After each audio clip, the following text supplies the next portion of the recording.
Welcome to the Bristol Sports Hall of Fame 2018 Induction Program Celebration. Let's introduce the class of 2018. Carl Hall.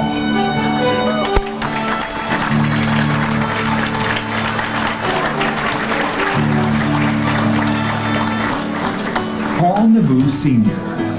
Accepting for Paul Nabu is his granddaughter, Susan Nabu.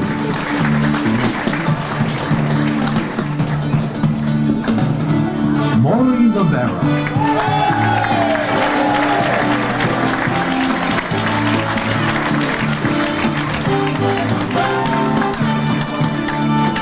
John Petke.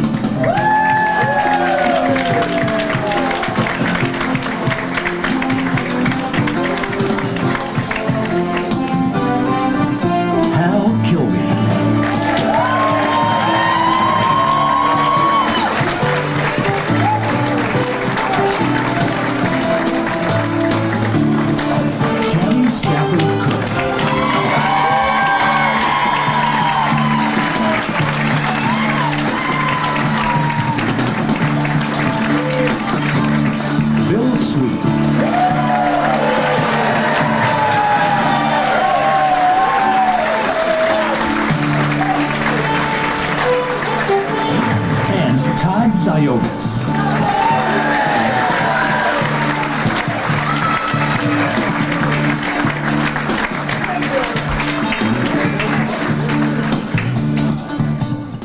Motto.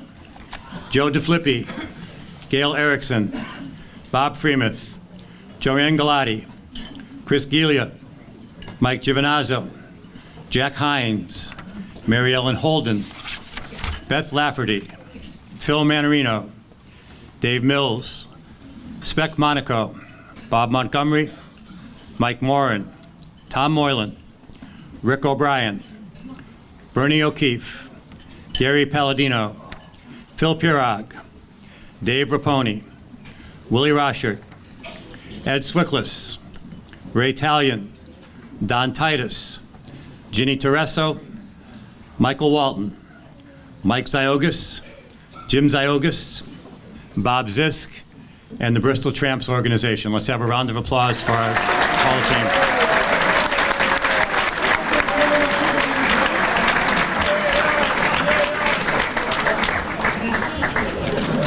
And now I would ask for a moment of silence for our departed inductees who've left us in the past year, as well as the innocent victims of recent mass shootings, and for our departed veterans who gave their lives to ensure freedom for all of us. A moment of silence, please.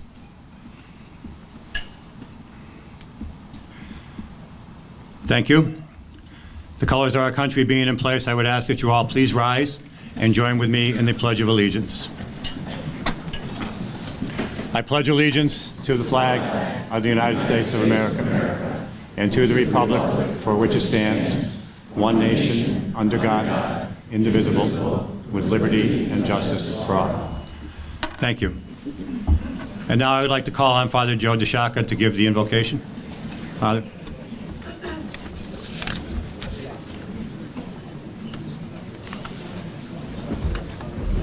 Thank you again. Good evening, and let us pray. Gracious and ever-loving God, creator of all things and giver of our human talents and abilities, we thank you for bringing us here together this evening as we honor extraordinary men and women with outstanding athletic and leadership qualities. In our ceremony this evening, we come together recognizing people from the city of Bristol who have displayed potential from their youth, become accomplished adults, and now stand as role models for each one of us. Bless us this evening, mighty God, with the spirit of your kindness and a spirit of thanksgiving. Bless the food we share. May it nourish us in mind and body and spirit. We pray to you, O God, hear and answer our prayer. Amen.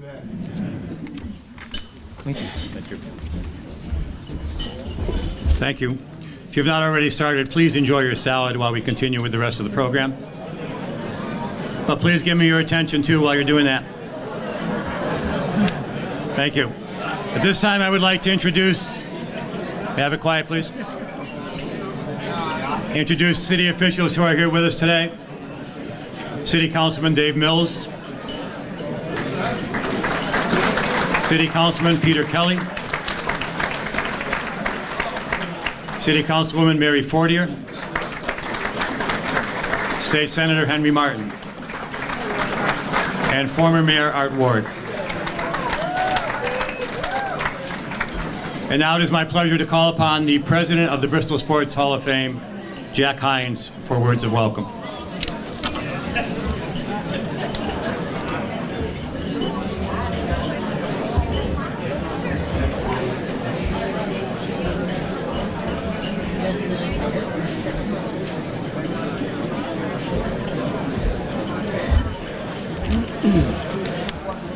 Thank you, Dave.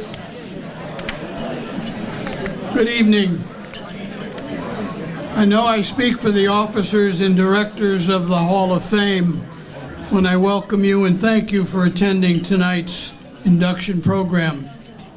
I congratulate the class of 2018 and welcome them into the Bristol Sports Hall of Fame family. Since being founded by Bob Montgomery and the late John Fortunato, 185 deserving men and women have been inducted into the Hall of Fame. Tonight's program allows us to celebrate 8 new members who have made a lasting contribution to Bristol's rich sports history, both on and off the field. The program and events the Hall of Fame has been a part of for the last 20 years has only been possible because of the dedication of its board of directors and the support over the years of the Bristol community. In closing, I want to thank the Board of Directors for a job well done. I congratulate the Hall of Fame group, and I thank you for your continued support of the Bristol Sports Hall of Fame. Thank you very much. Enjoy your evening. At this time, it is my pleasure to introduce to you the Mayor of the City of Bristol, Mayor Ellen Zappo-Sasso, for words of welcome.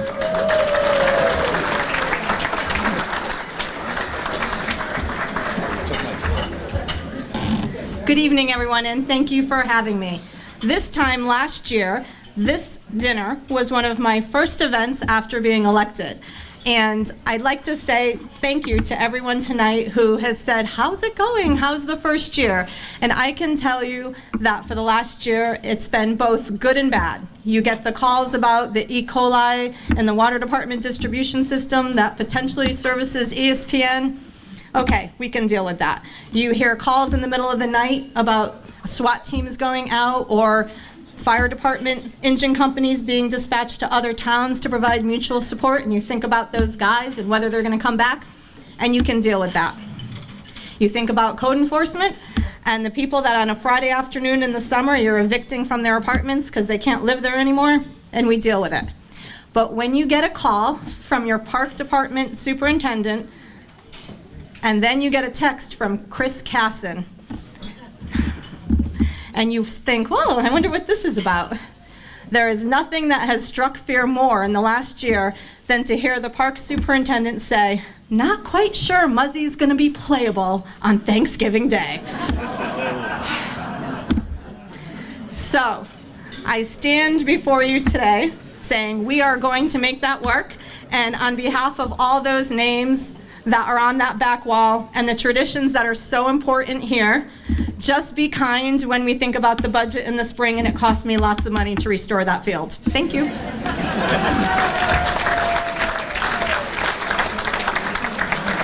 Thank you. And now I would like to introduce the Vice President of the Bristol Sports Hall of Fame, Bob Callett.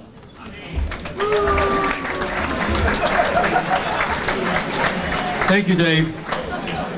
You know, Art Ward once told me that it would be a cold day in hell when Maury Lavero got elected into the Hall of Fame, and I guess that's true. Right, Art? All right, I want to welcome everybody to the 22nd Annual Bristol Sports Hall of Fame Induction Program.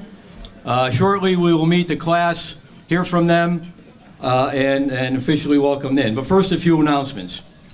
First of all, I'd like to ask Sharon Fortunato, wife of co-founder John Fortunato, to please stand up and be recognized. Sharon.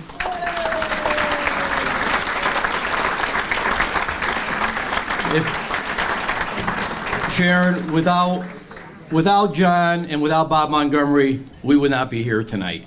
So thank you. Congratulations to Mary Ellen Holden, class of 2013, who was a recipient of a Good Sport Award by the Connecticut Sports Writer Alliance early this year. Mary Ellen is over there in the corner. Mary Ellen, congratulations. Congratulations also to Paul LaFleur from the class of 2013 for his induction into the Connecticut American Legion Baseball Hall of Fame early this year. Paul's not here, but a nice award. Next, Adrian Wojnarowski, class of 2017, last year, who was named Sports Writer of the Year by the National Sports Media Association. And speaking of Adrian, the Bristol Boys and Girls Club will be hosting a benefit breakfast with UConn men's coach Dan Hurley and Adrian Wojnarowski. And on your table is a pamphlet with all that information. So hopefully that you can take a look at it and maybe support it, and they can make some money for it. So take a look at it, and it's a good cause. Congratulations also to Armin Chenier, class of 2005, who early this year was inducted into the Connecticut Football Officials Hall of Fame. I know Armin's not here, but a nice award. A great guy. Great guy.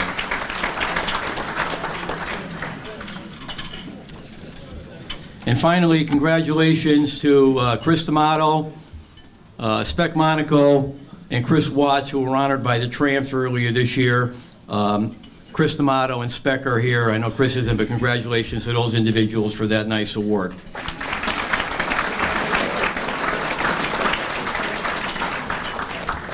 I think you saw by when Dave Greenleaf introduced all the past inductees, I think we have 35 past inductees here, which is really a tribute to this organization that they come back every year and support us. So thank you all to the past inductees for continuing to come in and support us.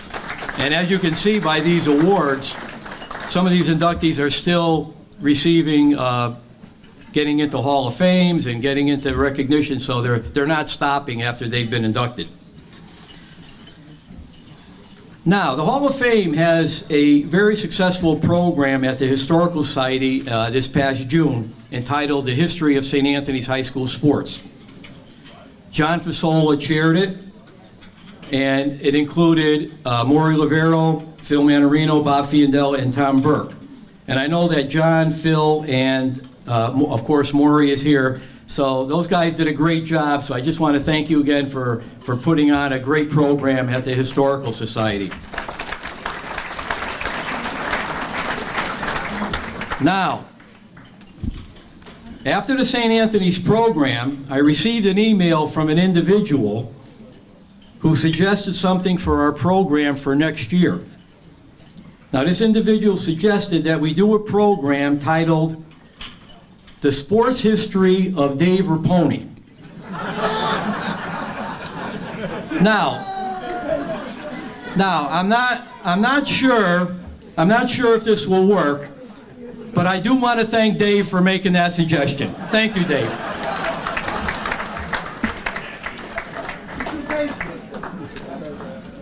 You don't have to stand up, Dave. That's okay. And now a few thank yous. I do want to thank Christine Millay and Eddie and the entire staff of the Doubletree for another great event, and also to the First Bristol Federal Credit Union for their sponsorship again of the VIP reception. Thank you.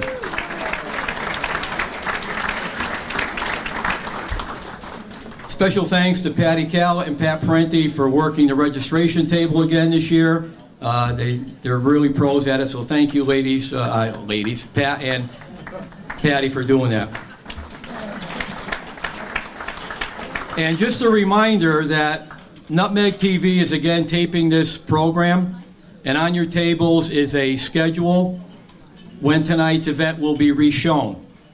And actually, it's going to be, that has significance this year because, as many of you know, we were sold out very early, and a lot of people couldn't make it. So if you know someone that couldn't be here tonight, you may want to pass on to them when the event will be shown again on Nutmeg TV in its entirety, and they'll be able to see the whole program. All inductees will be receiving a complimentary copy of tonight's program, and inductees are also reminded to take the pictures that were hanging in the foyer on your way out tonight. Those are for yours to take home. Art Ward said he wanted to take Maury's and use it for a dartboard, but he'll have to fight him over it. I don't know. I didn't say that, Mark. Yes, he did. Yes, you did. You told me that. I want to thank the induction committee for their hard work and support to make this night successful. Dave Greenleaf, Ellie Wilson, Tom Reganey, Bob Freeman, Hal Kilby, and John Calpetro. Please stand up and be recognized. They did a great job.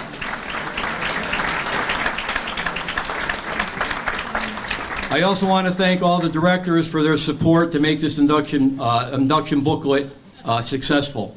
We have great support from the Bristol community, and many of you in here tonight support that booklet, and I thank you for that. And now a couple special recognitions. First to Linda Manarino, who had the huge task of ticket sales this year and table assignments.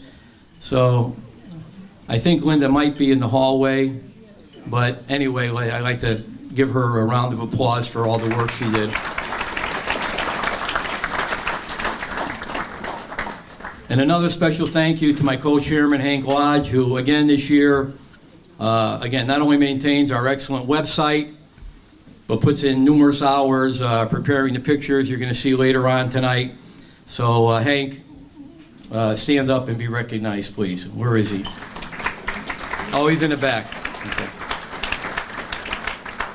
And thanks again to the man behind the scenes, Tom Mazzarella, who is actually showing the videos and putting that all together tonight. And I also want to congratulate Tom, who this year received the very first Bristol All Heart Award from the city of Bristol. So Tom, congratulations on that award too.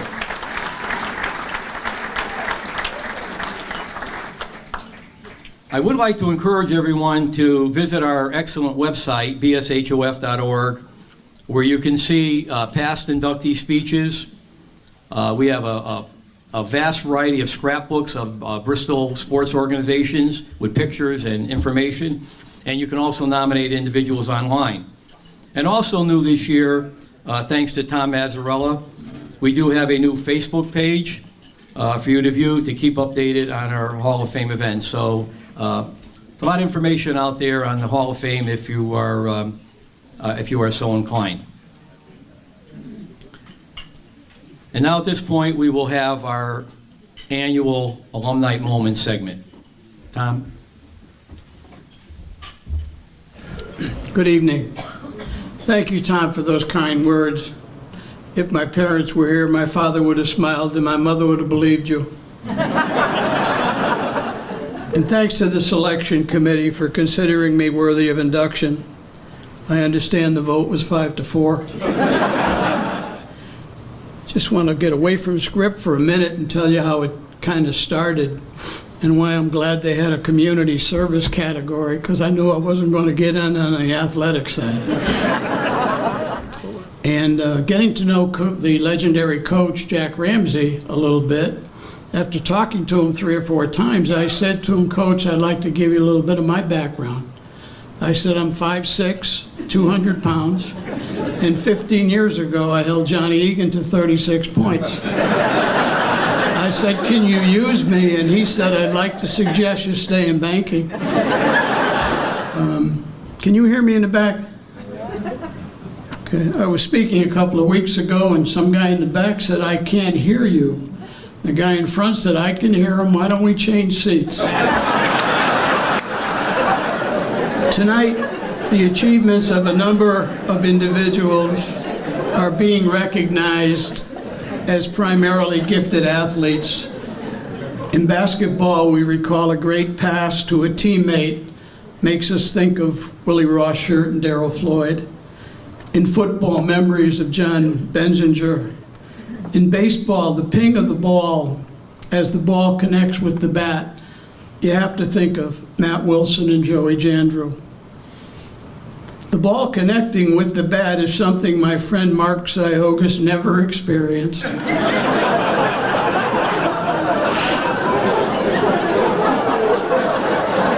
Mark couldn't be with us tonight. I guess there were no free tickets.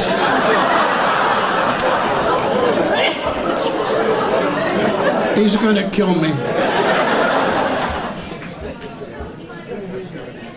As many of you know, Jack Hines was recently inducted into the Hartford Public High School Hall of Fame less than 2 weeks ago.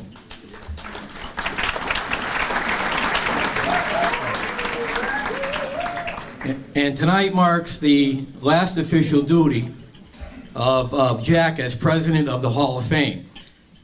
Jack has served as executive director as well as president. Jack will be missed by all of us at the Hall of Fame.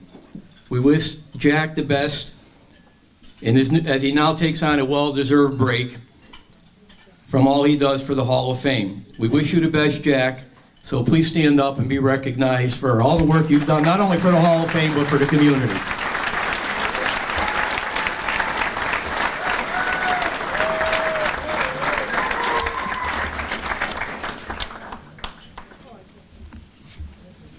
Now, finally, tonight is a very special night for our inductees, their families, and their friends. I ask your cooperation in being courteous and respectful during your speeches so that it will be a night to remember. And now back to Dave. Thank you.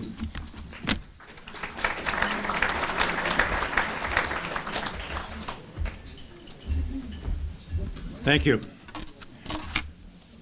Each of our inductees has been given 5 minutes to prepare a speech.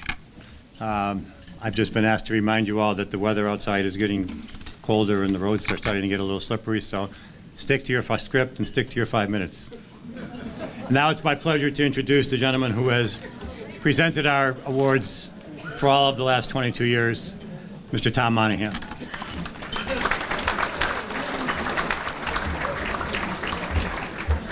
Dave, thanks a lot. Ladies and gentlemen, thank you very much. I want you to sit back and take it easy now, because for the next few minutes we'll be talking about and hearing from 8 of the top athletes in the city of Bristol. So let's get it underway. And our first inductee is Carl Hall.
Carl was an outstanding running back for the first Bristol Central team to ever qualify for the CIAC state playoffs, that being in 1979. In his senior year, he led the city, the conference, state, and all of New England in rushing yards, points scored, and 28 touchdowns. He also tied the state record of most touchdowns in one game. Good evening to you. If my parents were here, my father would have smiled. Well, you want to do it again, Jack? In track as a senior, Carl was undefeated in the 100, 200, and 400-yard events. He also won the Class L state championship in the 200, and he came in second in the 100 in 1980. He holds the school record of 9.8 seconds in the 100-yard event. At Bristol Central, he was also all-conference and all-state in track and in football. He later enjoyed a great career at the University of Pennsylvania. He won all Ivy League honors in track, winning 8 varsity letters in the process. In football, he started for 3 years at Penn, won 3 varsity letters, and is one of the top 10 receivers in the history of that school. The inductee is Carl Hall.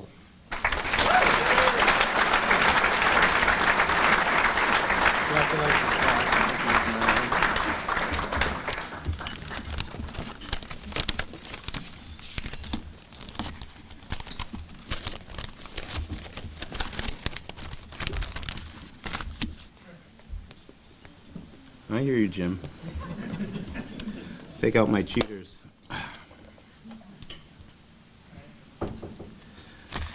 Good evening, everyone. I would like to thank the Hall of Fame committee for this great honor and to congratulate all the other inductees for their tremendous accomplishments. I would like to also thank Daryl Buchanan and John Calapetro for their tireless efforts to get all my pictures together, as well as calling up people and getting my friends and families here.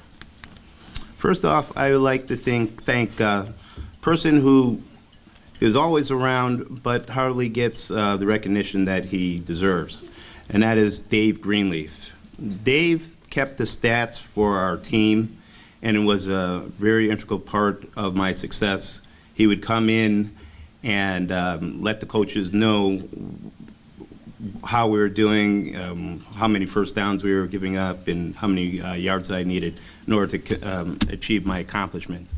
Phyllis Springer, who took all the lovely photographs, not only for our team, but all over Bristol as well. I would like to thank my first athletic coach, who happens to be my cousin, Tony Floyd. I think he's coached everyone in this room. He was my first coach down at Rockwell Park, where we played in the Summer League. The Bristol Boys Club with Rex Hamilton and Gary Fleming and Sean Hayes was very important part of the upbringing as a young athlete. Jim Bates Sr., who I played on his 12, 13, and 14 and under state championship basketball teams. In the high school, there was Ralph Papazian and Tom Bruni, Bob DeSantis, Al Mancini, and Dave Talmadge. Special thanks goes out to Richie and Brian Godbout, as well as Gary Pearson, who worked with me the summer of my senior year and showed me the skills that were necessary in order to be successful running back. Doug Jackson. Doug Jackson was my high school, my football idol when I was a little kid, and I watched him play at Bristol Central and admired him. Later, Doug would recruit me to go to Penn, where I played football and ran track. My hat goes off to Pat Perenni, who was my track coach up at Central. He would come out there on Saturday mornings when he didn't have to, and he would train myself, my brother, and a few others that would go to practice on Saturdays doing ladders and making us better. Okay, I would be remiss without thanking my great offensive line that I had. We had senior captain center was Dave Surtak. We have Hall of Famer John Benzinger, who got inducted last year. Jimmy Howard was one of our tackles. And of course, Chuck Nolan, probably the best blocking fullback that has ever come out of Bristol. He blocked in 3 years, the tailbacks that he blocked for gained over 7,000 yards. Okay? Okay, indeed, I truly had a lot of help with these accomplishments, but I can narrow it down to 6 people who were an integral part of my success. The first 3 are brothers, Jimmy, John, and David Bro. They're the Bro brothers from the Hill. The Hill is where I live, by an Indian Trail near Cedar Lake. Every day, rain or shine, snow or sleet, we'd be playing football, basketball, baseball, and even street hockey at Bro Stadium. That is where I learned the skills that it took to be successful. The next 2 people are my parents. They can't be with us. They passed away. But there was Florine Floyd Hall and James Roy Hall Sr. What they did was they instilled in me the drive to become successful, and they encouraged me throughout my high school and college careers to be the best I possibly could. And finally, it's my brother, Jim Hall Jr. Jim was the captain of the track team, and he was the starting safety and punt returner on the varsity football team. Not many of you know this, but Jim is also a black belt in Taekwondo. Okay, and through the training that I received sparring with Jim in the backyard enabled me to be able to endure the aches and pains that comes along with athletics. Okay, Jim is the one who showed me how to be an athlete. Jim showed me how to compete, and Jim showed me how to be successful. And I thank him for that. And I would just like to say that Jim is the best role model that I ever could have had. And I thank you, Jim. Good evening, everyone. Have a good night.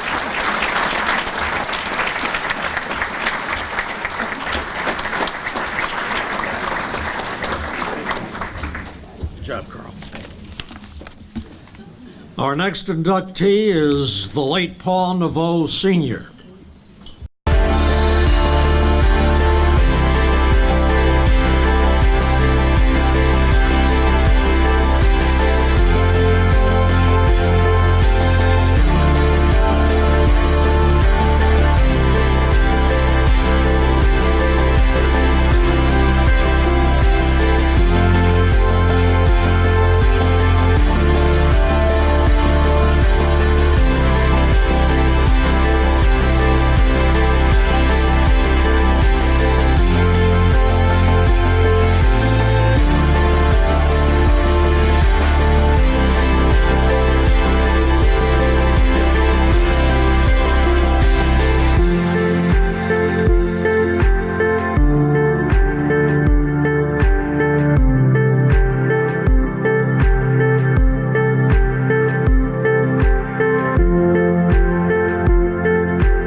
Back in 1940, World War II caused the cancellation of the Olympic Summer Games, and with it went the Olympic hopes of Paul Naveau.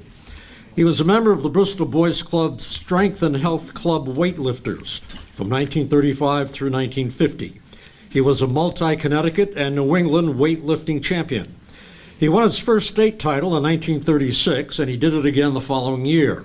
Then, in 1938, he won second place at the AAU Senior National Competition.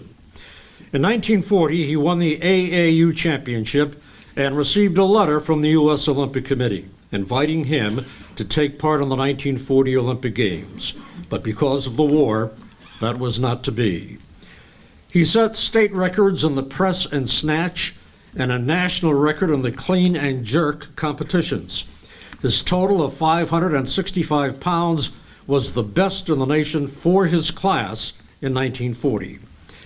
And during World War II, Paul and a group of his fellow competitors organized an exhibition in order to raise funds for the Kits for Bristol Servicemen Committee.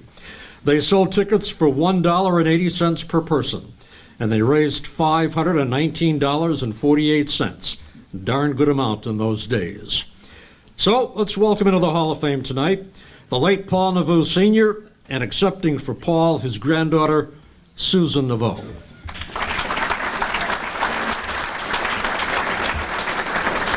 Congratulations, Susan.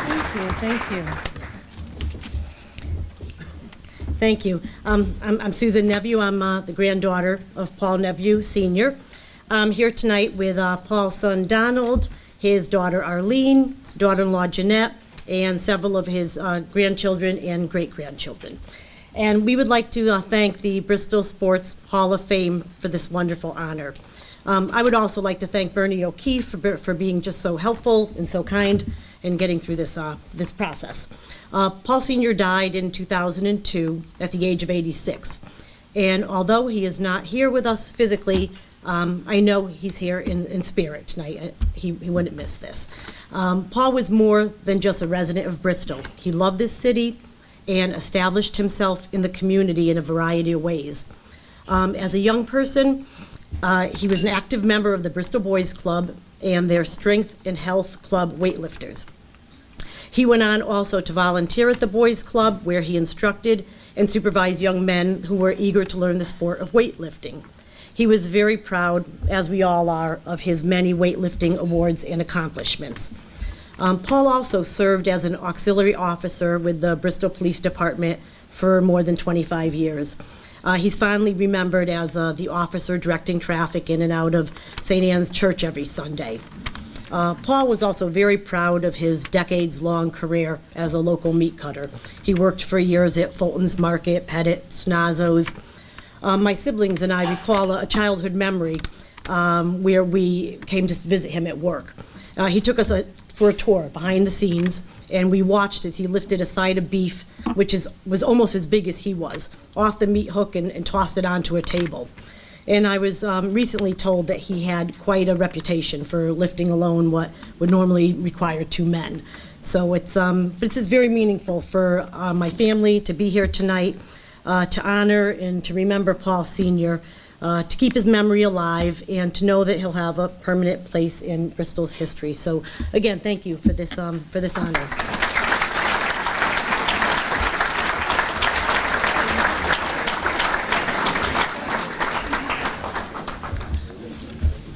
Morris Lavero.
Maury has been a member of the Bristol Boys and Girls Club for nearly 50 years, and for more than 20 years, he's also served as the Bristol Parks Commissioner.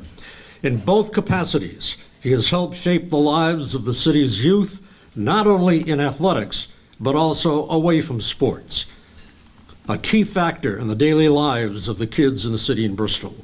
In 1958, he was the Bristol Boys Club Boy of the Year. He's a product of the city's West End, a graduate of Park Street School and St. Anthony High School. In high school, he played soccer, basketball, and baseball. He was captain of that legendary 1960 St. Anthony's basketball team that was a runner-up in the CIAC state tournament. And for that great new Boys and Girls Club facility on West Street, he was instrumental in the drive to raise funds to build it. He served in the National Guard for 6 years. He's a former board director of Bristol Hospital and currently a board member for Bristol Public Works. Welcome into the Hall of Fame tonight, Maury Lavero. Congratulations, Maury. I didn't make a speech tonight, and because too many people were telling me what to say, so I thought I would wing it.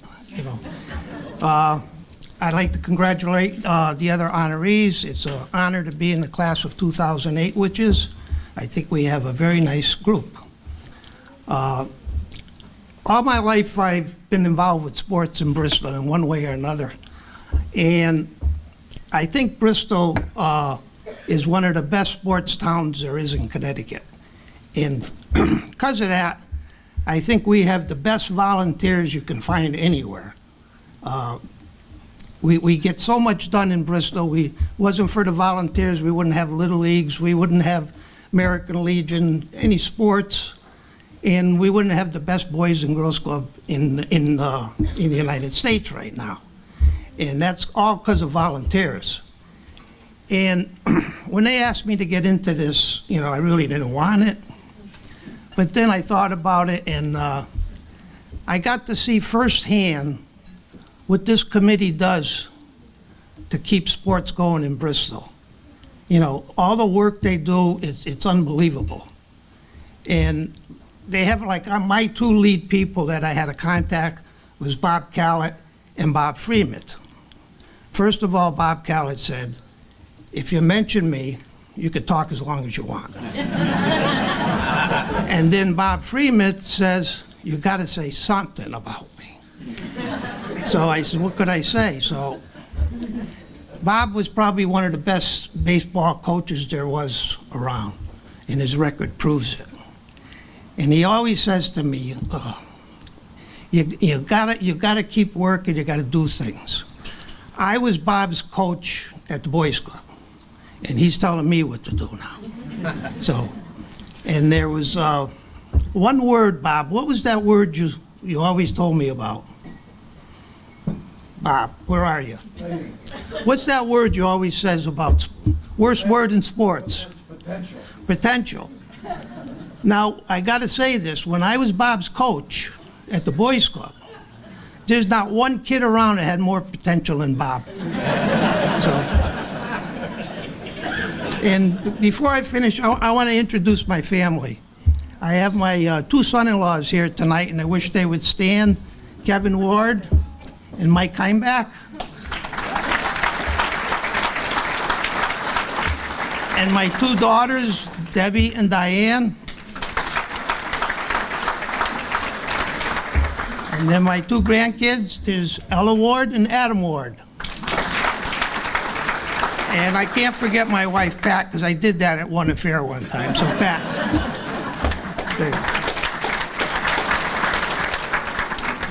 And I wanted to say stuff about the Boys and Girls Club, but I was told, don't, because you will not stop.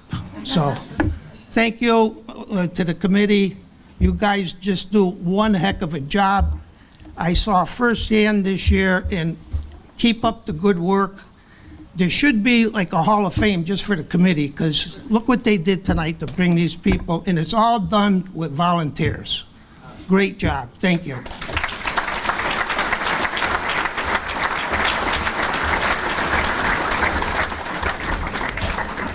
John Petke.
John scored 2 of the longest touchdowns in the history of the annual Thanksgiving Day Battle for the Bell. We still on?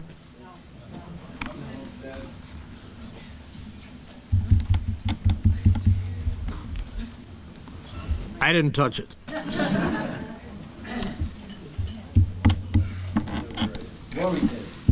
Yeah, Maury did it. 1, 2, 3. No? Where's it come from? Got the pad for the light. We can hear you. Yeah, but way down there. All right. He scored 2 of the longest touchdowns in the history of the annual Thanksgiving Day Battle for the Bell. In that game, a victory over Bristol Central, he became the only player to have runs of over 75 yards in the same game. At Eastern High, he competed in football and track. He captained both teams in his senior year. He went on to play football for 4 years at Williams College. He was elected captain of the 3rd undefeated team in the 135-year history of Williams football. In 1967, he led Williams to the Little 3 championship with a victory over Amherst. At Williams, he was also a goalie on the freshman hockey team. He played lacrosse, and he rowed for the re-established crew team. He was also named the first recipient of the Hyman Potashnik Scholarship given to a worthy student athlete. He was a delegate to the American Boys State, becoming the first Bristol student to win the Outstanding Boy of the Year award in 1964. After college, he earned a commission in the Marine Corps. He flew helicopters and rose to the rank of captain during the Vietnam War. Coach Johnny Floyd and his dad provided his inspiration. He coached and supported 3 sons and 5 grandkids in Mission Viejo, California. The inductee is John Petke.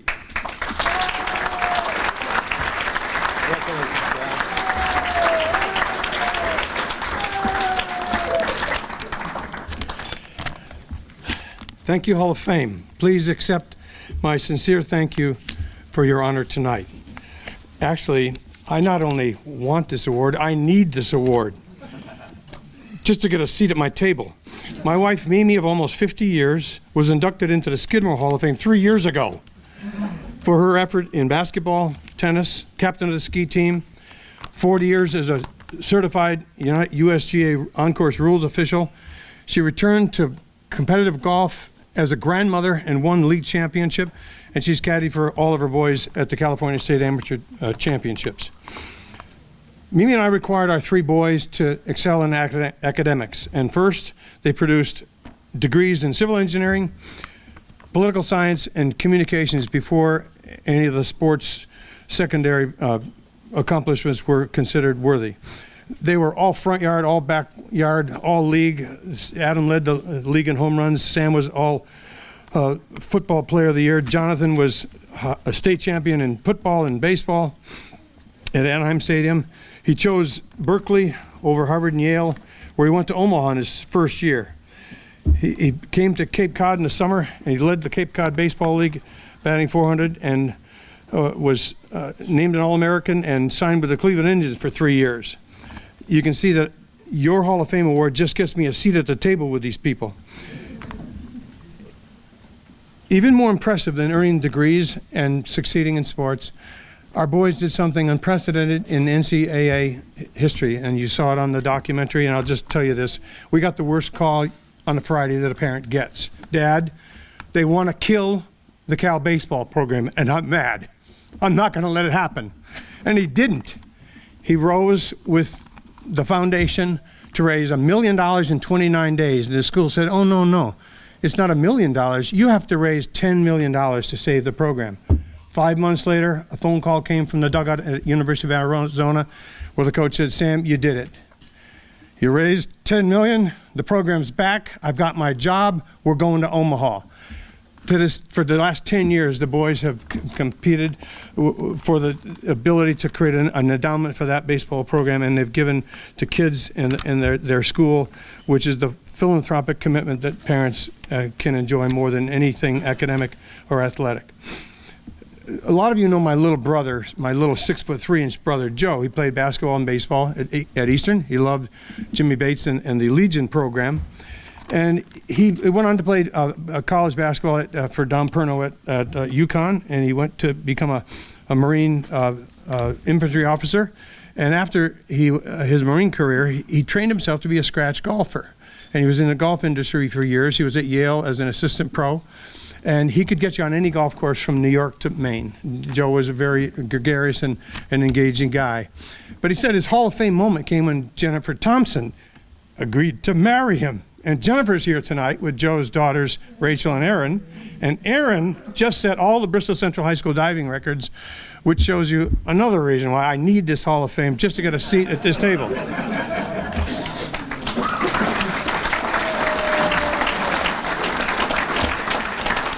I wasn't going to do this, and I may not make it, but Joe, as you know, passed away. He had a massive heart attack in his front yard. And Joe, Nurse Jen, who's delivered 30,000 babies, was there to attend to her husband and to try to give him CPR, and he was, of course, gone. And Jen gave him his last breath on earth as his wife. Before I finish my tribute tonight, I have to single out two people, my dad and Johnny Floyd. And I'm going to ask you to close your eyes and fast backwards to 1919. Babe Ruth had just won with the Boston Red Sox another World Series, 5 World Series since 1902. And a 10-year-old boy on a farmhouse in Terryville found out that Babe Ruth was coming, and he was there when Ruth hit the home run that you're going to celebrate next year on this 100th anniversary. Fast forward now to 1957, Dad bought a house with an unfinished upstairs, and he taught me construction, carpentry, flooring, wallboards, how to set a window square. And my favorite job was digging a septic tank in a sewer by hand with shovels, because I was the most popular kid in the neighborhood. There's a big pile of dirt and this hole in the ground that we could play in. One Friday night, Dad said that let's go to Muzzy Field. Let's go. You're old enough. Let's go see one of the games under the Friday night lights. And oh my God, there they were. I was this little 10-year-old. I raced down to the railing of the dugout and I said, Dad, there's Eddie Apperzees. There's Al Apperzees right here. There's Paul Castelline in the Bristol maroon and white Rams uniform. I'm playing football, Dad. Fast forward 3 years later, Dad was my freshman coach at Eastern, and there was Dave Mills. Where's Dave Mills? In his blue and gray brand new uniforms on the Eastern varsity. And the freshman team had no uniforms. We had gray sweats. And Dad, that was no problem. He went down to the school and he came back with a bag of rags, what you would call a bag of rags. He said, here, try these. I looked and I said, Dad, it's Eddie Apperzees. It's Al Apperzees. It's Paul Castellini. Can we wear these uniforms? The Bristol Eastern freshman team wore the maroon and white uniforms of Eddie and Al Apperzees from 3 years before. That's the kind of guy Dad was.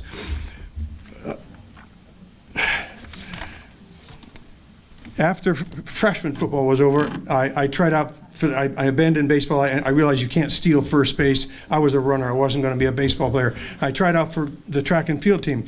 And Johnny Floyd gave each player, before computers, a handwritten 3x5 workout card. But he made a mistake. He wrote the initials PB, and my initials are JP. I said, Coach, don't you hate that kid to ask a lot of questions? I said, Coach, I think you gave me the wrong ticket. This says PB. And Johnny, in that jolly bass baritone voice that would make Johnny Cash and James Earl Jones sound like Vienna choir boys, he said, PB is not your initials. PB is personal best. Oh, personal best. Okay. But Coach, how do you know my personal best?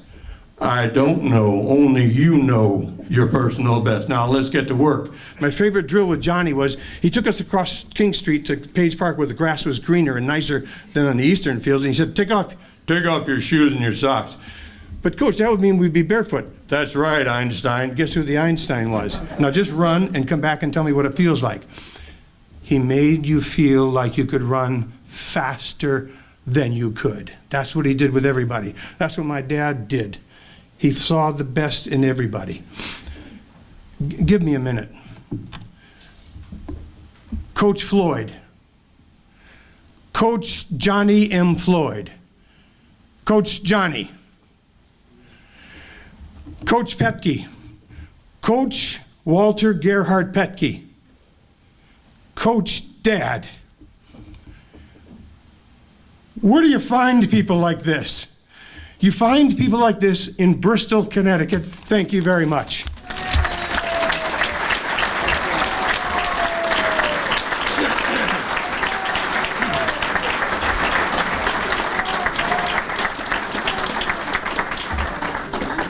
John, we have the mic back on. You may want to repeat that. Hal Kilby.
Began his sports career as a manager and scorekeeper, then went on to become a coach and benefactor of athletics in Bristol through his affiliation with the Bristol Boys Club. A graduate of Emmanuel Lutheran School, he became the manager of the Bristol Central football team for 4 years. While in high school, he was scorekeeper in the Bristol Interchurch Basketball League, the Bristol Boys Club High School League, and also for the American Legion baseball team. After graduating from Springfield College, he served as an assistant coach for the Bristol American Legion's World Series team back in 1984. Then went on to become the team's head coach for 5 years. He's also coached tennis, girls basketball, and freshman football at Central, as well as a number of teams at the Chippens Hill Middle School. In 1976, he was named the Bristol Boys Club Boy of the Year. He remains involved as a member of the board of directors of the Boys and Girls Club here in the city. Welcome into the hall tonight, Hal Kilby.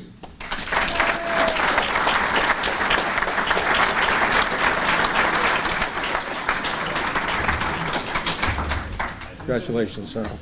Good job. Okay, I'm not starting my speech right now. I want all those people who time speeches, Mr. Casson, Mrs. Casson, get ready. Go. Good evening. First and foremost, a heartfelt thank you goes to the Bristol Sports Hall of Fame for this honor. This organization not only preserves Bristol sports history, but gives back to the community in very many ways. Congratulations to my fellow inductees on their special night. All of you are so deserving. Congratulations also to the families and friends of the class of 2018. You too have played parts in the stories of tonight's honorees. I'd also like to congratulate those already in the Hall of Fame. The signs hanging in the back of this room serve as a reminder of the contributions you have made to Bristol sports. The list of people I need to thank for contributing to this accomplishment is long, too many to name. The list includes family and friends, coaches and teachers, colleagues with whom I coached and taught, and countless athletes. Thanks to all of you, but a special thank you to 3 loyal and faithful friends, Phil Pirag, Spec Monaco, and Chris Casson, for believing that I belong here. I was overwhelmed and speechless when I was informed I was being inducted. I am still humbled, as I was not a great athlete, if an athlete at all. And I'm not in the same league as many of the Bristol coaches who are in this Hall of Fame. But I learned so much from watching these coaches. And for many years, I committed myself to coaching and making sports fun for the young people of Bristol, a place that so many of us are proud to call home. I feel so fortunate to have taught, volunteered, and coached with so many dedicated and wonderful people. And I coach so many wonderful kids. Coaching and sports are all about relationships. Fortunately for me, many of those relationships have grown into friendships that have lasted many, many years. Many of those friends are here tonight. There are friends from school and the boys club. There's new friends from school and the boys and girls club. There's the guys from my tennis team in the early 90s. Not only are some of them here tonight, but they still reach out to me to get together for some pizza and a cold beverage. We're friends now. One of the kids from my first coaching job in 1980 is here tonight. He will deny this story, but I swear it's true. In 1983, the Legion team was playing at Hall High School. The regular season was nearly complete. We were up one run in the bottom of the sixth inning in a 7-inning game. There were 2 outs, and West Hartford had the bases loaded. The batter ripped a line drive to deep right center field. Our center fielder sprinted toward the fence, jumped, and extended himself parallel to the ground. He caught the ball as he smashed face first into the fence. Without a doubt, it was the greatest catch I've ever seen. I was the first coach out there. Reinhard Walker, where is he? He left. He was on his side, and his blood-covered face was still up against the fence. "Are you okay?" I asked. He lifted his head, looked me in the eye, and said, "Am I still pretty?" That was long before the days of concussion protocols, but clearly, to think that he was pretty was a sign that Reinhard had brain damage long before he hit that fence. That catch clinched us the zone championship, and we went on to win the state title and finish second in the Northeast Regionals. And Reinhard, there he is, after all these years, is a cherished friend. Thanks, Riney. That's what coaching is all about. It's about the friendships and the relationships. It's about working together for a common goal. It's about working hard in school and in your sport so you don't let anyone down. It's about giving your best effort in everything you do. It's about having a winning attitude. It's about teammates and coaches caring about each other. And that's not always easy. Caring can lead to pain when people like Stacy Perini-Klingen and Keith Raffanello leave us way too soon. And there's others. Each one hurts in its own way, but the caring, the love, like life, it goes on. One of the most caring people I've known in a long time, probably forever, is former Legion manager Doc Gilhooly. Doc was a gentleman.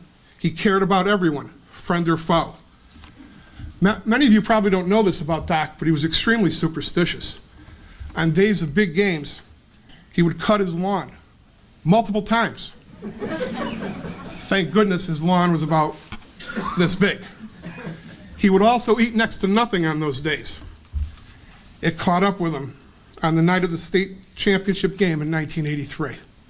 About an hour before game time, Doc fainted on the top step of the dugout at Muzzy Field. The head coach tended to Doc while I ran to the park office to call 911. By the time I got back, Doc was seated on the ground, he was alert, and he was talking. Thankfully, everything turned out fine.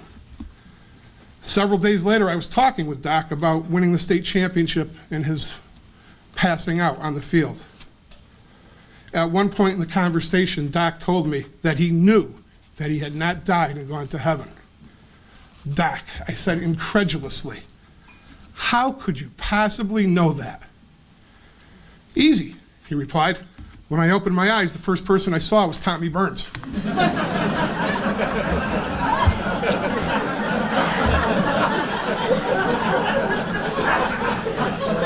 I know a lot of you know Tommy Burns. You know that, huh? Tonight, I feel like George Bailey at the end of It's a Wonderful Life. Clarence, George's guardian angel, has shared with George that no man is a failure who has friends. Well, just like George, in a large part because of sports and coaching, I am surrounded by the best friends anyone could ever ask for. Thank you, everyone, for being part of this great honor.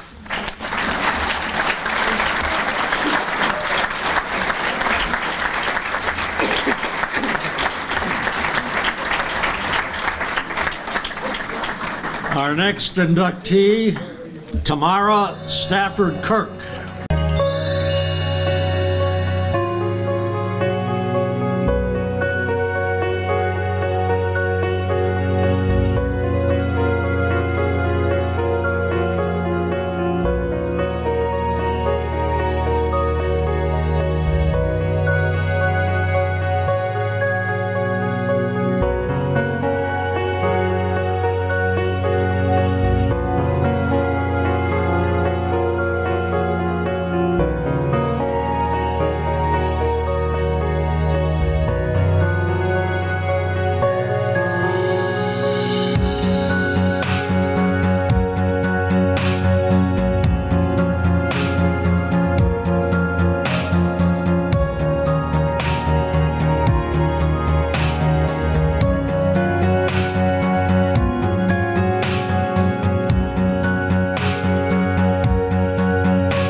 At Bristol Eastern High School, she was a four-year track and field athlete, winning the Class L state title in 1992 on the high jump. She was also a New England place winner in both the 100-meter hurdles and the high jump. And she still holds the CCC South Championship meet record in the high jump event. She has been an outstanding track and field athlete at Bristol Eastern and also at Campbell University in North Carolina. As a highly successful coach at Bristol Central in cross country and track, she has coached numerous individual state champions, as well as several relay teams that have won state and New England honors, teams that also qualified for the national competition. In 2010, she coached Central to the CCIL Class L Cross Country Championship. In all, she has coached 45 conference titles in 3 sports and has had 4 athletes go on to become college All-Americans. Welcome into the Hall of Fame, Tamara Stafford Kirk.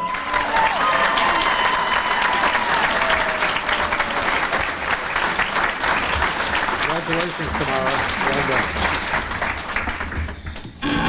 done. Thank you. I would like to begin by thanking the Bristol Sports Hall of Fame Committee and all involved with my nomination and selection to the 2018 class. I am honored to join this esteemed group of people. Thank you to the diverse group of men and women who paved the way for me and made it possible for me to stand here this evening. Congratulations to my fellow inductees as well. This speech is a love letter to those who mean the most to me. I am the proud daughter of Claudia Stafford, a kick-ass single mother. She is the strongest woman I know. She raised my brother Jason and me alone. She was our mother and our father, and she continues to be our biggest fan. The 3 of us have a bond that is unbreakable. Sorry, I'm so weak when it comes to this stuff. So strong, but so weak. She was a young mother on her own, but she taught us that hard work pays off and quitting is never an option. Mom, you are my hero. To my family, by blood and marriage. Thank you for believing in me and being here. And to Beth Loretano, who has always been there for us, words cannot express my gratitude. I am honored to share this evening with you. To my baby brother, Jason, I'm getting all the hard stuff out at the beginning here, by the way. My first teammate, my baby brother, Jason. I am proud to be your sister. You have never let me down. Together we are trying to save this world, one student, one athlete, one recycled bottle at a time. Because let's face it, somewhere along the way, our teachers, coaches, and teammates saved us. You are the most sincere person I know. We didn't always have it easy, but we always had each other. Alex is the luckiest little boy in the world to call you daddy. And to your beautiful wife, Jen, thank you for being here tonight and for your friendship. To my girlfriends, I could not make it through this crazy life of teaching, coaching, and most importantly, being a wife and mother without you. You are my sisters, and I thank you. You inspire and challenge me to be a better woman. To my oldest friend, Sharice Floyd Pickering, girl, you are my rock. And to the woman who has been one of the greatest influences in my life, Patricia Tomkill Johnson, PT, this award is as much yours as it is mine. You are my teacher, my coach, my mentor, but most importantly, you are my friend. We have laughed together, cried together, and laughed some more. High school kids need someone to believe in them, to help them through what is one of the toughest developmental times in their lives. The thing is, not many of us admitted it or even knew it at the time. I was lucky enough to have someone step up and do the job without being asked. PT, you were that person for me. Your friendship is everything. To Sherry and Pops Thompson, my first coaches, thank you for taking a chance on a kid who taught herself gymnastics in her living room. Mary Lou Retton, that's my girl. Coach Tony Floyd gave me my first introduction to one of the loves of my life, track and field. Floyd was tough on me. Looking back, he was darn tough on all of us, especially those of us that he believed in. Coach Floyd demanded, yes, demanded, our best. He didn't mince words and he didn't back down, but he wouldn't let you back down either. Back then, I took it personally. Many years later, I can appreciate his passion and his dedication to so many of us.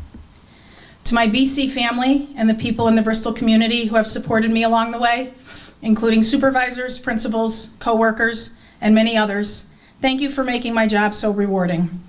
I am proud to walk into Bristol Central each and every day. Besides my own home, BC is my favorite place, and besides my family and loved ones, there is no group of people I care about more. To my guys, Joe DeFlippi, Bob DeSantis, Tom Bruni, and new to BC, but one of my oldest friends, Kevin Callett, you have been with me through my highest highs and lowest lows, and always have my back. Joe, thank you for taking me under your wing as a young teacher. I got to learn from the best. Bob DeSantis. Bob plays lotto, for those of you who don't know. Wait a minute, you all know. When does Bob DeSantis give up an opportunity to talk about himself?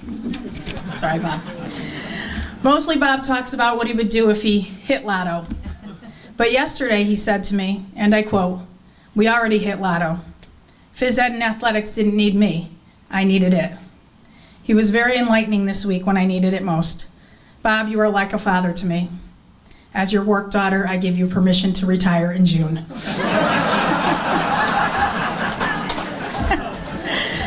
There's a group of people here tonight and many others out conquering the world who have changed my life, my athletes, my extended family.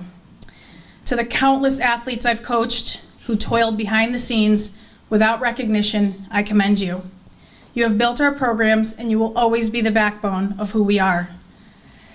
To the athletes that I have coached who have made me look like I know what the heck I'm doing, this honor is yours.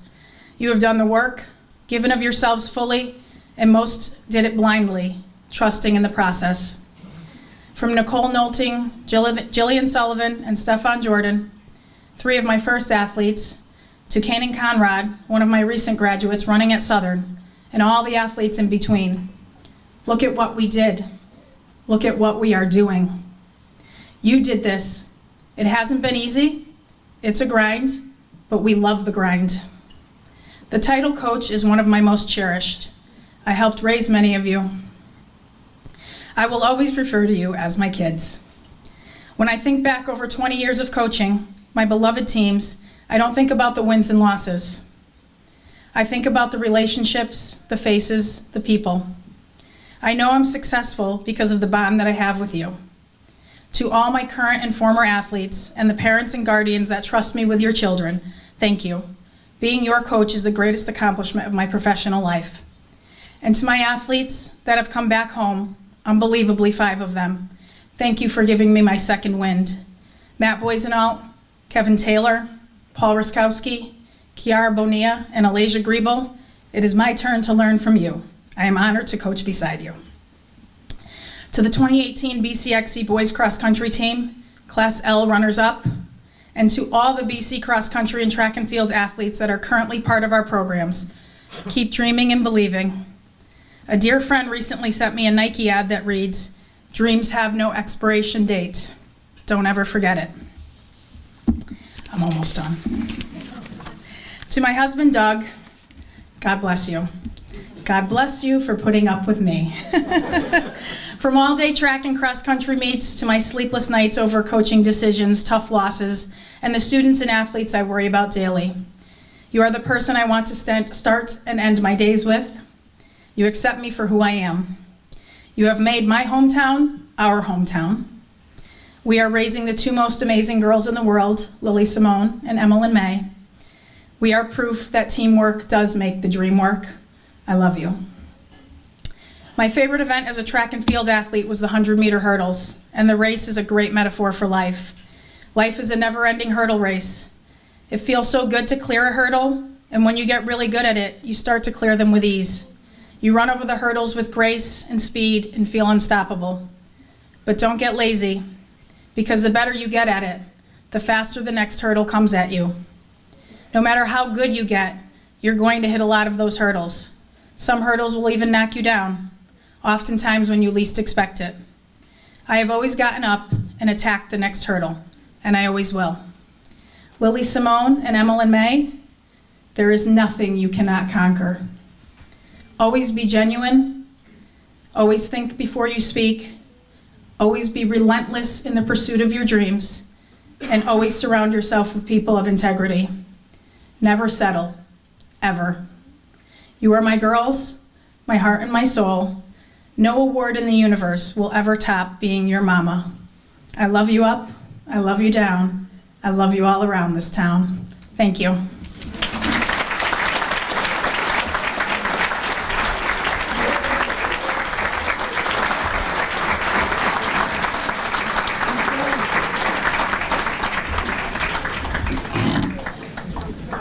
Our next inductee is Bill Sweet.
For nearly a half century, he has stood as a steady guiding force for the Bristol Eastern soccer teams. He played soccer for 4 years at Eastern and also ran track in college for Tilton and Ithaca. After a short stint as JV coach at Eastern, he became head coach in 1970. In a career spanning nearly 800 games, his teams won 3 conference titles and compiled a 60% winning percentage. During that time, he coached numerous All-State players, as well as 2 players who earned all New England honors. In 1994, he was selected to coach the Connecticut Senior Bowl All-Stars, and that same year, he was named the New England Coach of the Year. The Connecticut High School Coaches Association named him its Soccer Coach of the Year in 1999.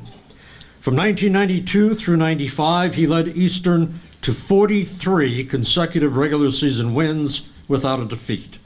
And in 2000, he was the winner of the Ralph Papazian Leadership Award. This inductee is Bill Sweet.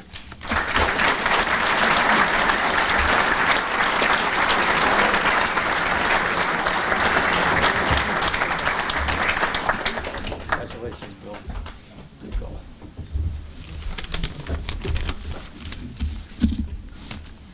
I'd like to thank the committee for this honor, and I'd like to give congrats to all the other honorees.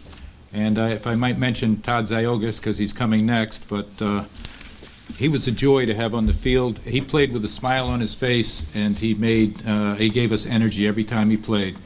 Wonderful guy. He deserves the honor. I've been lucky for 50 falls to go outside and work with a team of athletes who wanted to do something positive, and I was along for the ride all these years. Hopefully I molded these guys into responsible young men and sometimes better soccer players. I had lots of help. I was blessed with good health. I have a strong family behind me, dedicated coaches, and willing players. I'd like to give thanks especially to my parents who are no longer with me. My father, who was an old baseball and football player, but he taught me the idea of all sports are valuable, and he lived that. And as a matter of fact, he was the one that wanted to see Pele when he came to the Yale Bowl in the 70s, and we went there. I remember my mother with a Red Sox cap on, tossing the ball to me in the driveway. And then I move on to my brothers, Charlie and David. Charlie was also a captain at the Bristol Eastern soccer team, one of the first. And we used to compete in the backyard, we'd compete on the driveway, we'd compete playing basketball, whatever. Also, my 2 children, Katie and Adam, and I just was so lucky to have them at Bristol Eastern with me. I was able to watch them compete. In fact, in Adam's case, I was able to coach him also. And the joy of just seeing them grow into successful people, even though they moved to California, I don't really hold that against them, but they are further away. And now Katie with her husband Judd and Adam did make it here today, so I'm very appreciative of that. Most important person of my family, of course, is my wife Margaret, who's been the rock for 46 years. She's the one that took the grief when I lost. She's the one that took the grief when I had one of my 1,000 ties or whatever the number is. There are many of them. She steadied me all the time, and thank you very much, Margaret. I also have to give thanks to the various athletic directors who continue to bring me on. And I'll start with Tom Monahan, who hired me and then brought me back, and then others such as Ralph Papazian, Joanne Galati, and currently Chris Casson has that load on his shoulders too. Special thanks go to 2 guys that we don't hear much about at Eastern, but we should, Jim Tetro and John Stavens, who are behind the scenes, and they keep everything steady and make sure that the ship rolls on evenly.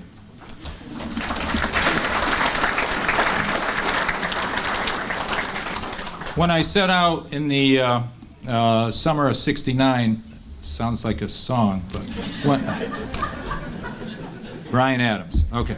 When I set out in the summer of '69 and then into '70, I decided that we've got to do something in Bristol as far as soccer at Eastern, because the teams we were playing in the CCIL, the Manchesters, the Wethersfields, the Connors, the Halls, all had youth soccer. Bristol didn't have it at that time. So I sat down and I remembered what my old history teacher at Eastern had said, John Whitcomb, great teacher. And I remember he had introduced to us John Smith, who brought the colonists over and talked to them in America and gave them a short little phrase. He said to them, no work, no food. And I adapted that, along with my various coaches over the years. I said, no work, no play. And the theme of the Bristol Eastern soccer team, and anyone who's played us know that we work, we try to outwork any team that we play. And that's been consistent, I hope, over the 50 years that I've been there. I have 4 coaches I'd like to mention. There's so many, by the way, volunteers, assistants, that I just can't mention them all in this period of time. But the first one was David Sage, who was hard-nosed, old school, and he was my first assistant coach. The second one was trained by Coach Sage, and that's Mike Green. And I had Mike as an assistant, the most loyal guy you could expect. 37 years he was there.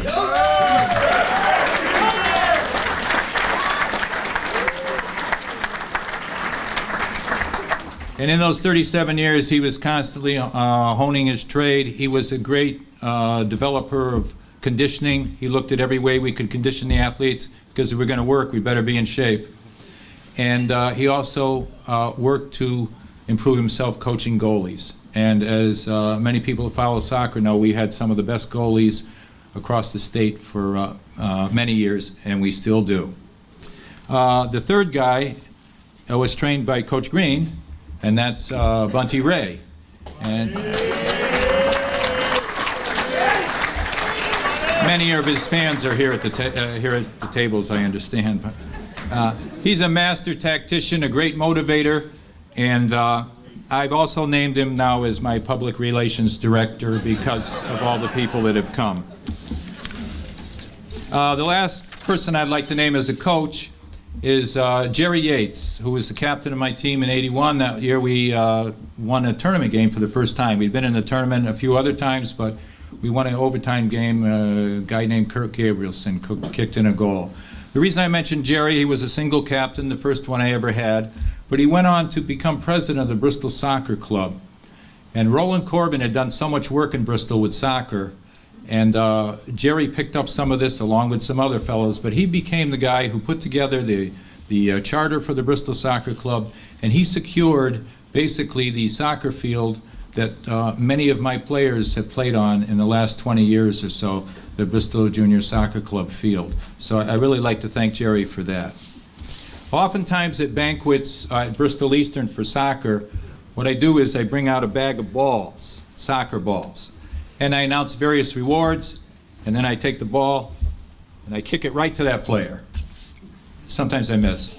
I was going to do that tonight with a few guys that I did want to mention, but the problem with that is that my skills have diminished a little bit, and also that there might be some collateral damage too, so I didn't want to do that. But I did want to mention a few people.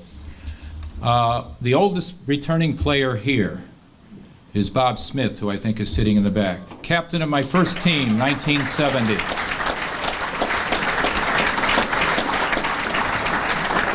I didn't know Bob was coming tonight, and I met him downstairs because I was going to give this award, sorry, to Jim Donovan, a local lawyer, but, you know, Jim was 2 years later. Although Jim claimed, as lawyers often do, that he actually was on my JV team while Bob was playing with the varsity with Ray Holmstrom, was the coach above me. So really that, you know, he was the oldest one. One other guy I'll mention, 1975, is Speck Monaco, who many of you know.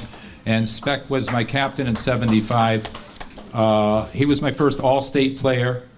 But more importantly, I remember Speck, and this reminds me of other Eastern players, who I've had a bond, as Tammy has mentioned. On October 28th, in 1975, he and another captain, Bob Sage, came to Margaret's hospital room and brought some flowers because that was the night, that was the birth of my first child, Katie. Thank you, Speck. Another award that I would give a kick a ball out, I think I could reach him, he's right over here. The guy who traveled the furthest, and that, well, it could be my son, he's close, but he had to come. So I would say Julian Medina, Dr. Julian Medina, traveled from San Francisco to be here tonight.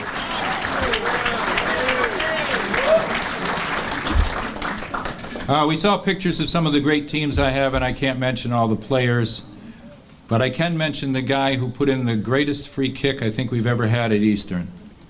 And we used to run with Coach Green. We'd sit down and we'd decide things. And now Coach Ray, we've got these master plays. We're going to do this skill, this. We're going to run, play green, play red, whatever it might be.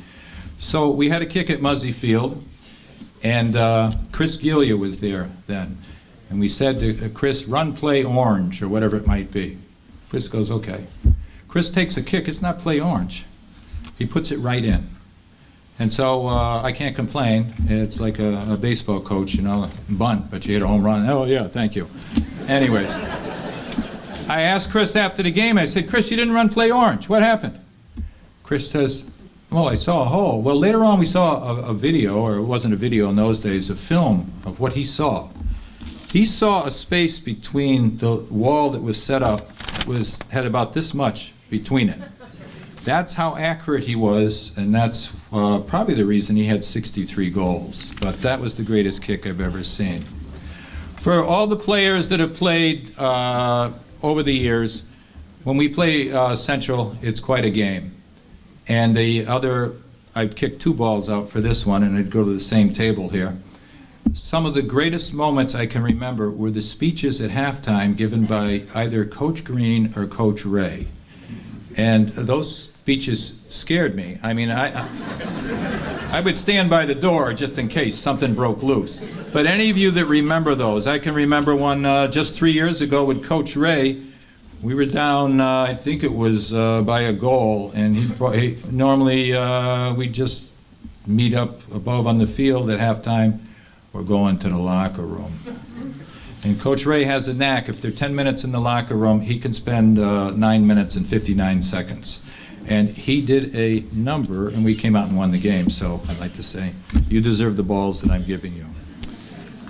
As coaches at Eastern, we've tried to work hard, and that's what I've aimed at. And I think Coach Moylan is here. I played against him, and thanks to Coach Moylan and Coach Carrier at Central, combatants. Coach Lodovico's not here from St. Paul. Those were great matches too. We've had battles, and I appreciate all the players that participated in those battles because we asked a lot out of you. If you played for Coach Sage, you had double sessions. In those double sessions, you probably ran more than Tammy's cross-country teams have run all season in 1 week. We ran a lot. We learned over the years, by the way, that's not the best way to train in soccer, but that's what we did. But in that, I thank all the players. As coaches at Eastern, then, and I guess I'm echoing what others have said, we never quit. We just run out of time. And that's the way we go into every battle. We never quit. It's just the clock that may stop us. And speaking of time, I think my time's up. Thank you very much for this honor.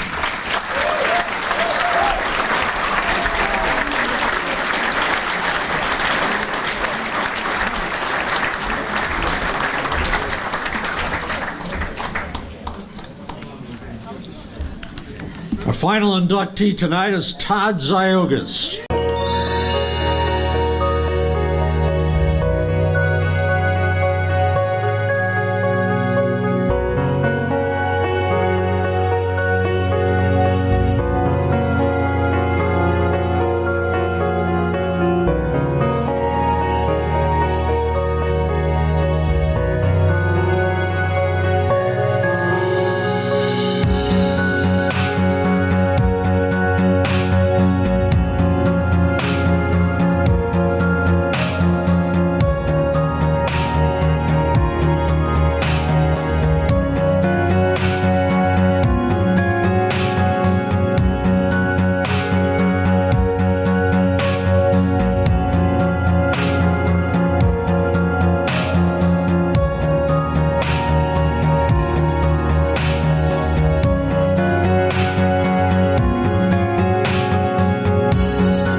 was a three-sports star at Eastern High, earning all conference honors and all-state recognition in basketball, soccer, and in baseball. In soccer and in basketball, he led Eastern to championships in the CCC South Division. He was the starting second baseman on the 1994 state championship Bristol American Legion baseball team, a team coached, by the way, by his uncle and Bristol Sports Hall of Fame inductee, Jim Ziogas. He is also the fourth highest scorer in Eastern's basketball history, 908 career points. As a soccer player, he was a three-year starter and captain of Eastern's undefeated CCC South Division. That back in 1993, won that title. In baseball, in his senior year, he batted .405 and scored a team-high 33 runs. And he also played in the All-Star Festival at Fenway Park. He went on to an outstanding basketball career at Pace University. He started in all 110 games that he played from 1995 to 99, earning numerous honors and awards.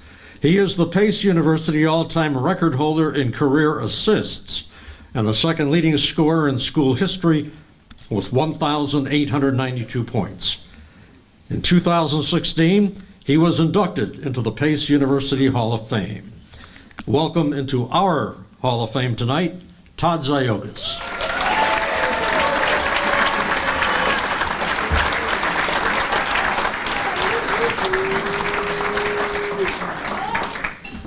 Congratulations, Todd.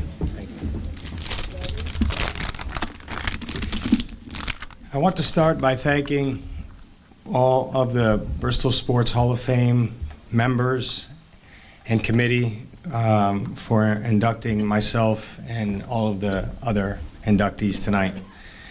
As we know, without God and Bunty Ray, none of this would be possible. Thanks, Bunty. But all kidding aside, there's probably 70 guys over there that played for Coach Sweet and Coach Green, myself and my brother included, that, are here to support Coach.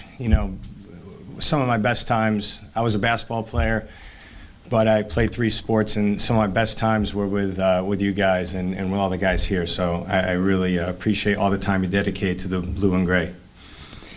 Having left Bristol almost 25 years ago, a lot has changed in this city, but there are two things that have never changed for me about Bristol. Those two things are sports and family. Bristol's a special place to me because of those two words, sports and family. Bristol is a sports family. And thinking about what makes Bristol sports so special, I came to realize it is the respect the athletes of this city have for its rich sports history. Athletes like Steve Peichel, Martin and Malcolm Huckabee, Mark Noon, Jim Bates. Being a basketball player, these are guys that I looked up to, and at some point in my life came across, either playing against them, playing with my uncles at the boys club. These were guys that I looked up to and wanted to aspire to be. I respected them, and I always looked up to them. I was lucky. I had to look no further than my own family to see what competition and sports were all about. I had an older brother and sister, father, uncles, my father and my uncles, who were all college athletes and successful in their own right. They were all my role models. Whether I was spending the time at the Bristol Boys Club or playing at Rockwell, or playing for the Rockwell Park basketball team in the summer, or playing for the American Legion team, or a Friday night high school game under the lights at Muzzy against Central, Bristol and its people offered me all the opportunities to play sports a young kid could ever want. My father, Greg Ziogas, created opportunities for a group of young 10-year-old boys at the Boys Club.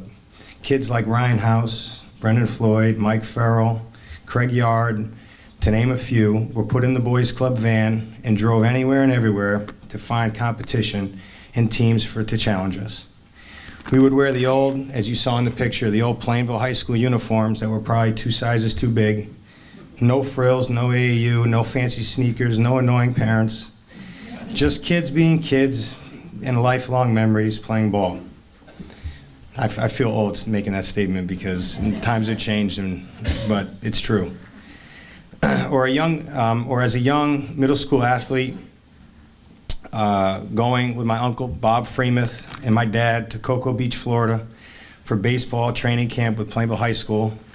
Or Joe DeFlippi, I mentioned tonight, opening up the gym for Ryan House, myself, and Brendan Floyd to play one-on-one in the middle of the night. Summer nights, we'd knock on his door, he'd come out, think we were crazy, but he'd open the gym for us. And I remember those things. Coach Green helping me and other athletes do strength conditioning on the hot summer days, always willing to help and never want anything in return. This may be my last chance to thank a lot of people publicly, but I wanted to mention a bunch of coaches that have helped me along the way. In McCabe Waters Little League, Joe Zadun, Tommy Pons, all of my uncles, who many of them are here in the Hall of Fame, all of them played a role in my sports career. Ron Jones, Bob Freemuth, Ken Capodice, Connecticut Basketball School, Rex Hamilton at the Boys Club. Rex, my son, can you stand up for a second and just wave to everybody? So my son, his name is Rex, and there's no coincidence there.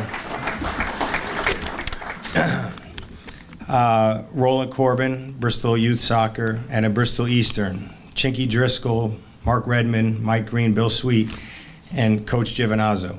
One quick point about Coach.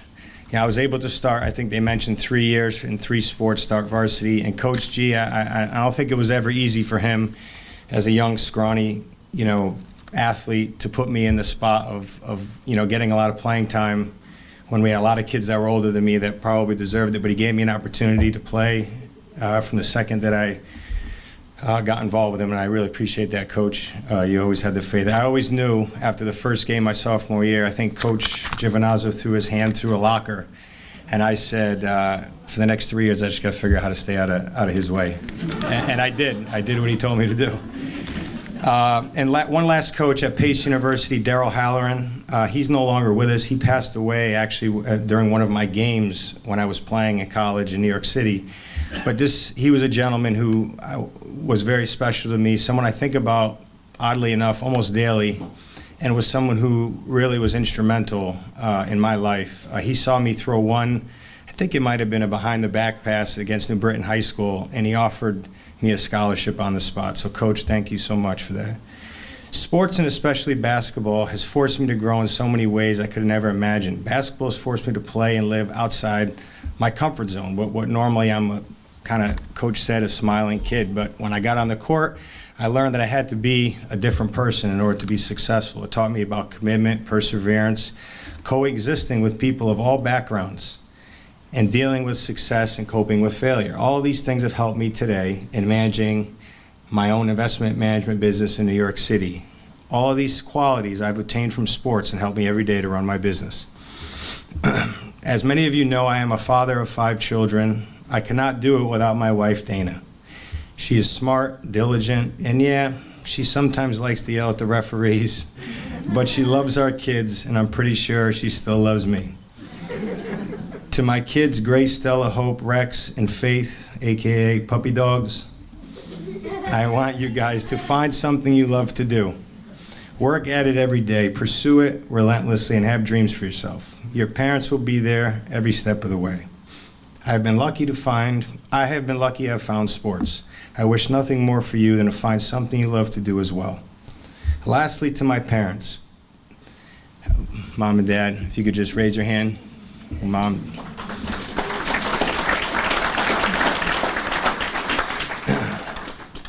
Now that I have 5 kids, I can better understand why you parented us in the way you did. You always provided what we needed, but you never gave us anything.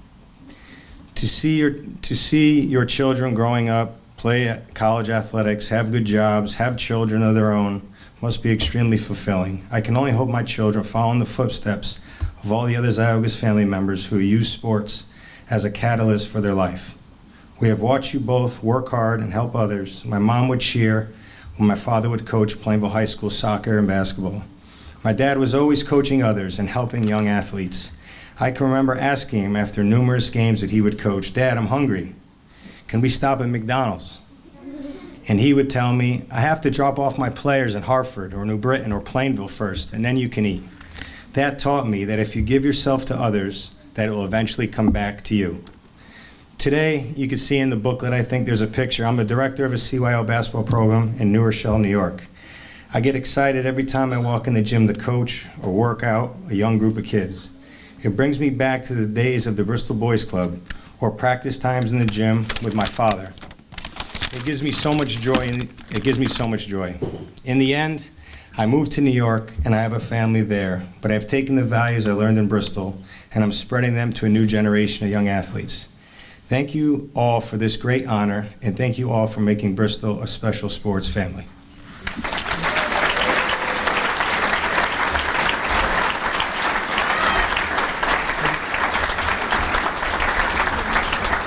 How about all of the inductees tonight? Why don't they all stand one more time?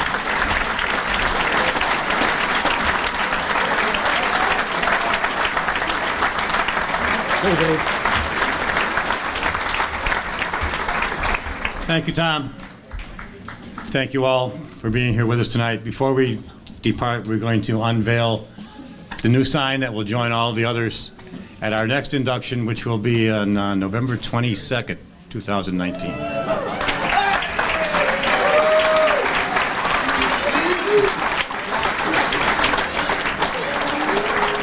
Thank you all for coming, and we'll see you next year.